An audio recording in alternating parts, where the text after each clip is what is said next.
And at the same time, it looks like Jinro is now pushing to the south expansion. Oh, he needs to hit this ghost. It's very low. Oh, the nuke doesn't end up landing, but 3 more nukes from Jinro en route in production. But look at this counter push by Socke, this tank on the high ground doing such enormous damage.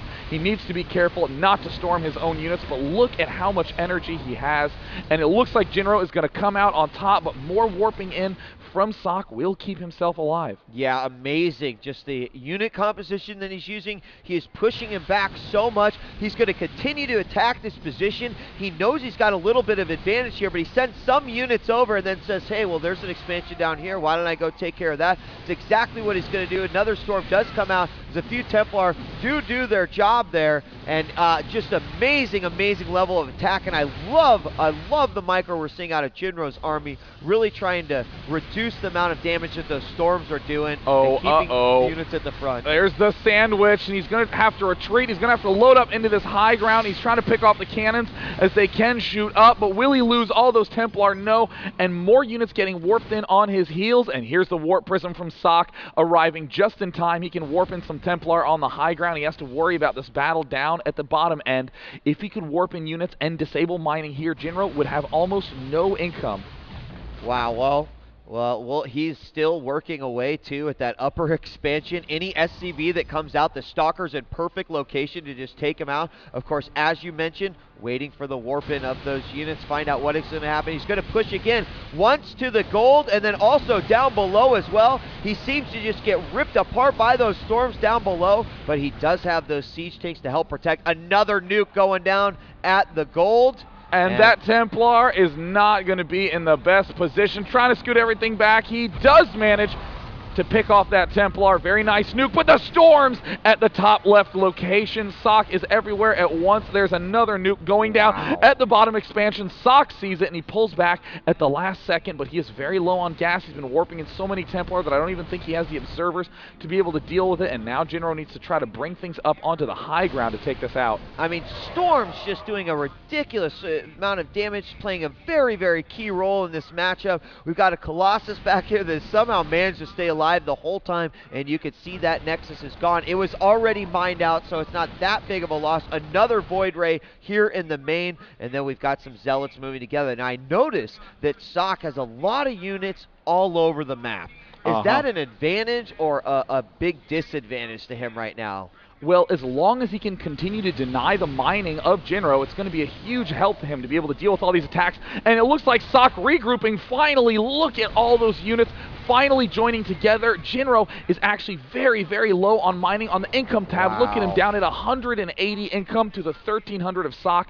And Socke's huge counter push here. Looks like he did not even want to battle a planetary fortress directly. He just needed to deny mining from the backsides. Wow, and you know, up here where Jinro has this island expansion, there's actually a lot of minerals there, but that one pesky Stalker that managed to get in there just stopped any sort of SCD production. Check out this army from Socke moving here through the middle. Going to be one of the first times in this game that there's going to be a clear offensive push here by Socke. And he needs to get an EMP off with the Ghost that's about to die, and he does manage to throw it down at the last second, and hits almost all of those Zealots, and the medevacs do float over, but funnily enough, it's only Zealots that he is up against.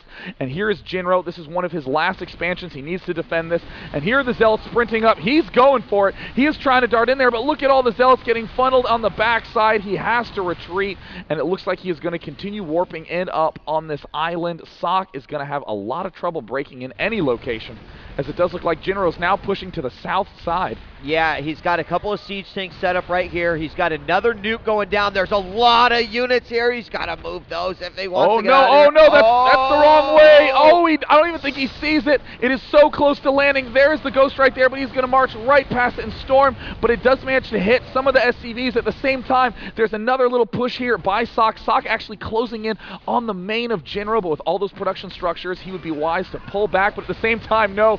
Looks like he was moving in, saw an opportunity, decided to take it, and he is actually doing a lot of damage here by the main. Yeah, all over. He's still got this upper expansion going on, and it continues to warp in more units. 3 Stalkers now, just right on the outside of that perimeter of the planetary fortress. We're going to get some units moved on over here, and I just cannot believe the sheer number of battles that are taking place everywhere on the map. Looks like Jinro's finally cleared up his main. The Stalkers, backed by this expansion, seem to be successfully shutting things down. He tried to move in from the north side, but needs to be careful. He's running low on units, getting split apart. Oh no, a huge hit, losing that Immortal, and there's the Storm picking off his own Observer. And at this point in time, this is again the only mining expansion, but if Jinro doesn't have vision, he cannot stop the single Stalker from denying mining.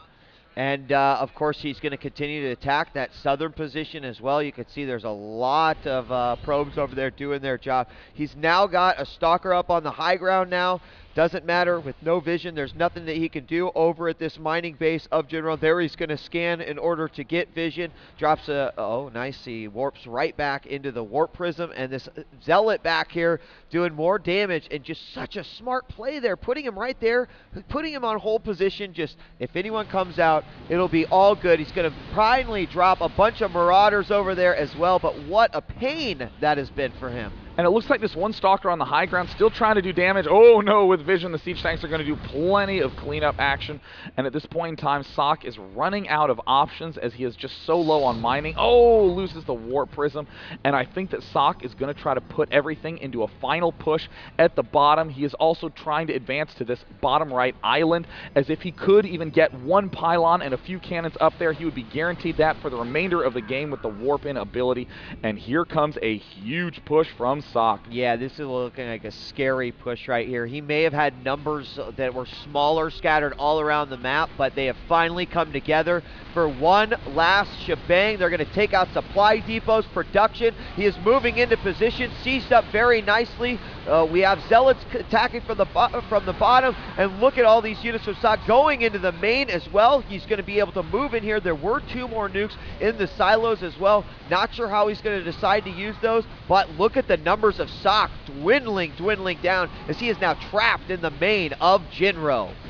This is an unreal defense that Jinro is displaying right now. There's the EMP, finishing off most of those remaining units. One Zealot trying to do as much cleanup as he can, but the Void Ray is the only survivor of the battle with 14 hit points left in the resource station. It is 134 from Jinro to 90 food from his opponent. Jinro, who is mining almost nothing minutes ago, is seeming to endure. We are almost at the 40-minute mark, and Socke is now taking the last remaining expansion on the map. Okay, here come those 2 nukes right now on the expansion. The island is being gotten out by Socke, but he's going to try to get in position here. He's going to snipe away at these things. We are going to have one of these land. Uh-oh, and it does manage to take out those key defensive structures, and he's going to continue to push forward. There's another nuke going down.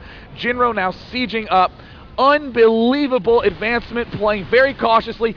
Socke knows it's his final battle. He won't have time to retreat. He's trying to push forward for the one final storm, and the nuke is going to annihilate almost all the probes, and the good game. Wow. Well, you are asking what it was like to see Jinro play. Never seen him play in a tournament, and his first 2 wins ever against Socke here in just winners round 3 at this tournament. Clearly all those months in Korea are paying off. It's almost heartbreaking, Day, to sit here and go, look at how amazing Socke just played. Jinro obviously won the game. It was phenomenal, but we will definitely give him a lot of props in a moment. Socke played just a phenomenal game. I don't think I've ever seen quite the utilization of that unit composition, especially on a map like Desert Oasis.